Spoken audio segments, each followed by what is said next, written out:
Bismillahirrahmanirrahim. Assalamualaikum warahmatullahi wabarakatuh. Perkenalkan, nama saya Ajeng Fitri Puspitasari dengan NIM 0001 yang akan mempresentasikan hasil dari penelitian saya yang berjudul Pengaruh Intensitas Pemberian Pekerjaan Rumah terhadap Kemandirian Belajar Siswa kelas 5 SD Segugus Utara, Kecamatan Sukomoro, Kabupaten Magetan.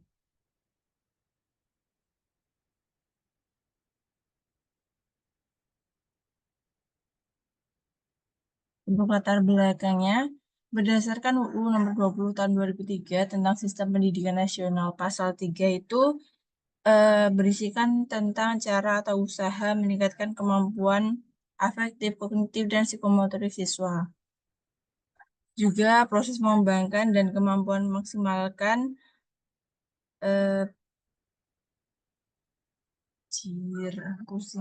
salah. Ulangin, oke.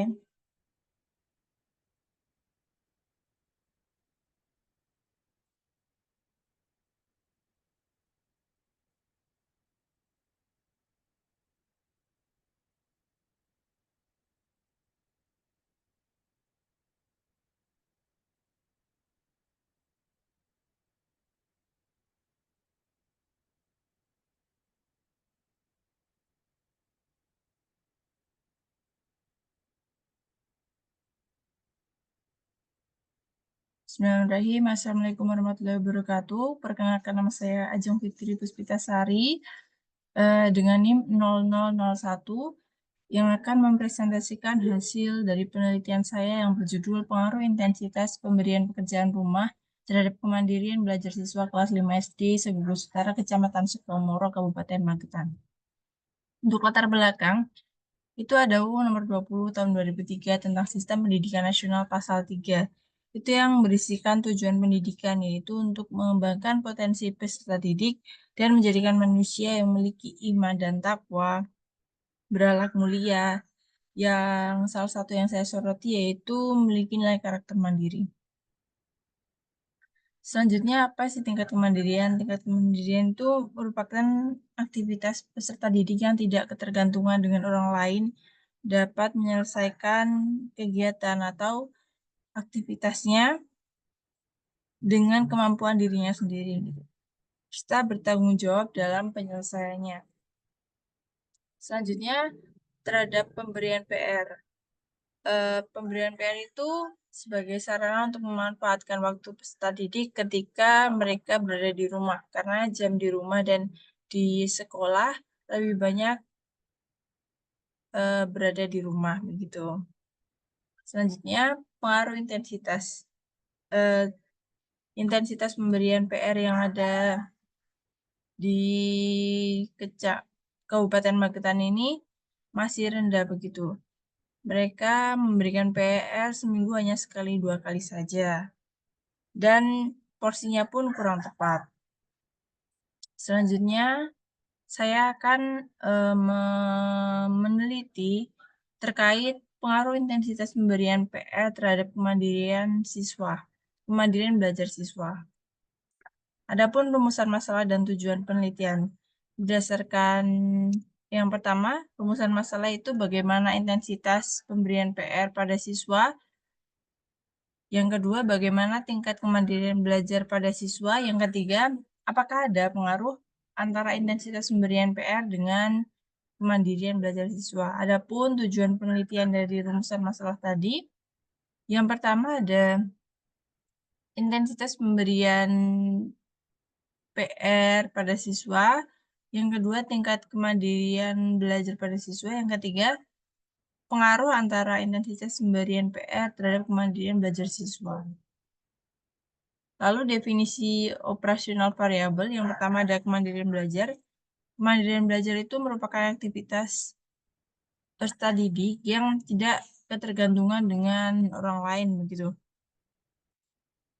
Kemandirian belajar itu bukan berarti belajar sendiri, tapi siswa tidak ketergantungan dengan pendidik, teman sebaya, ataupun orang tua juga. Adapun indikator dalam kemandirian belajar ini itu siswa tuh sadar akan tujuan belajarnya. Mereka sadar akan tanggung jawabnya, dan lain sebagainya. Lalu yang kedua itu ada intensitas pemberian pekerjaan rumah. Intensitas itu merupakan keseringan atau continue, itu merupakan cara yang efektif untuk memberikan latihan bagi siswa begitu, dengan cara pemberian PR. Yang ketiga ada metode penelitian. Jenis penelitian yang digunakan yaitu ex post facto, itu meneliti hubungan sebab akibat yang tidak dimanipulasi dan tidak diberi perlakuan oleh si peneliti. Yang kedua ada jenis data. Jenis data yang digunakan yaitu data kuantitatif yang berbentuk angka atau data kualitatif yang sudah dikategorikan. Selanjutnya ada pengumpulan data. Pengumpulan data menggunakan kuesioner. Itu nanti ada 2 kuesioner. Yang pertama itu ada intensitas pemberian PR, yang kedua ada tentang kemandirian belajar. Itu menggunakan instrumen lembar kuesioner skala Likert gitu. Lalu pengolahan data menggunakan analisis statistik deskriptif, itu nanti mendeskripsikan variabel-variabel berdasarkan data yang diambil melalui perhitungan kayak min dengan bantuan SPSS. Dan uji hipotesis, uji analisis regresi sederhana, itu nanti memprediksi seberapa jauh perubahan nilai variabel terikat bila nilainya dimanipulasi atau diubah, dinaik turunkan sesuai dengan bantuan dari SPSS. Selanjutnya hasil penelitian itu yang pertama ada deskripsi data. Untuk deskripsi lokasinya ada di 5 SD yang berbeda dalam satu gugus dengan jumlah populasi 78 siswa dari kelima SD tersebut. Yang kedua itu ada hasil penelitian. Itu terkait pemberian PR. Di samping kiri ada tabel.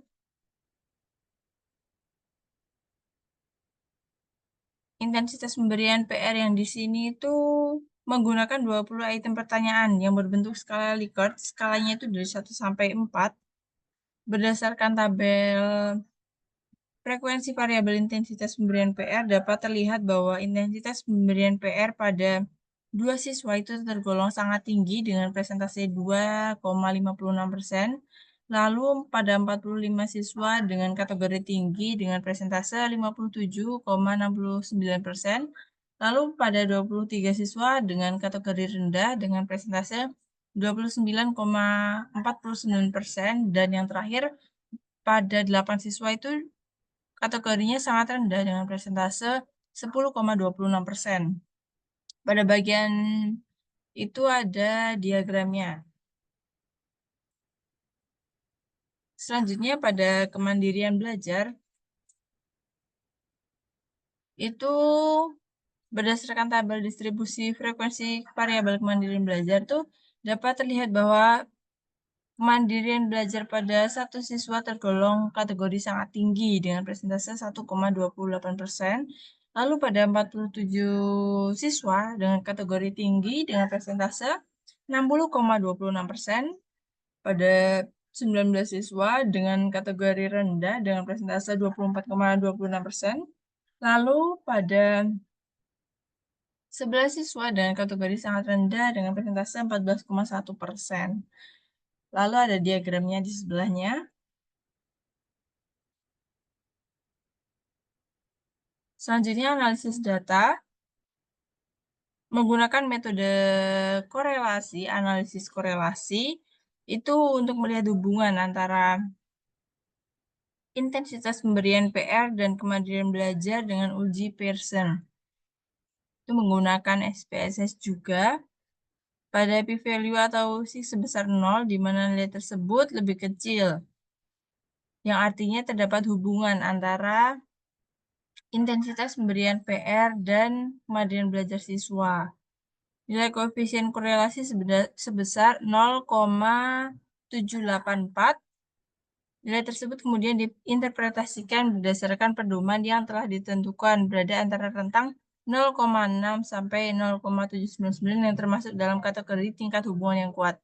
Artinya hubungan antara intensitas pemberian pekerjaan rumah dan kemandirian belajar itu sangat kuat.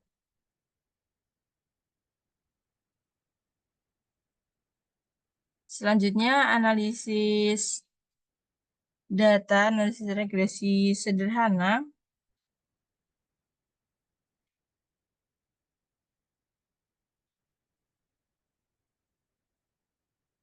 menunjukkan nilai B sebesar 12,435, yang artinya itu intensitas pemberian PR dan kemandirian belajar memiliki hubungan pengaruh yang searah, di mana apabila intensitas pemberian PR meningkat, kemandirian belajar juga meningkat.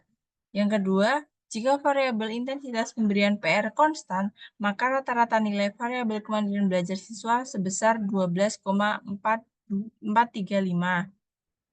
Selanjutnya, jika variabel intensitas pemberian PR meningkat sebesar 1 satuan, maka kemandirian belajar siswa meningkat sebesar 0,842. Selanjutnya ini ada analisis data uji koefisien determinasi. Menunjukkan bahwa R² sebesar 0,615, yang berarti bahwa intensitas pemberian PR mempengaruhi kemandirian belajar siswa kelas 5 SD Segugus Utara, Kecamatan Sukomoro, Kabupaten Magetan sebesar 61,5%, sedangkan 38,5% dipengaruhi oleh variabel lain yang tidak digunakan dalam penelitian. Lalu pada pembahasan hasil penelitian, berdasarkan hasil penelitian yang telah dilakukan itu didapatkan hasil bahwa intensitas pemberian PR oleh guru mempengaruhi kemandirian belajar siswa. Pengaruh yang diberikan merupakan pengaruh yang positif, artinya semakin tinggi intensitas PR yang diberikan, semakin tinggi pula kemandirian belajar yang dilakukan oleh siswa. Begitu sebaliknya, semakin rendah intensitas PR yang diberikan, maka semakin rendah pula kemandirian belajar siswa. Intensitas pemberian PR terhadap pengaruh kemandirian belajar siswa sebesar 61,5%, sedangkan 31,8% lainnya dipengaruhi oleh variabel yang ada di luar penelitian yang saya lakukan. Selanjutnya berikut daftar pustaka.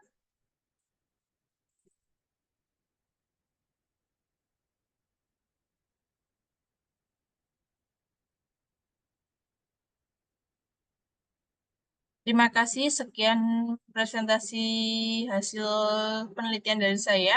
Kurang lebihnya mohon maaf. Wassalamualaikum warahmatullahi wabarakatuh.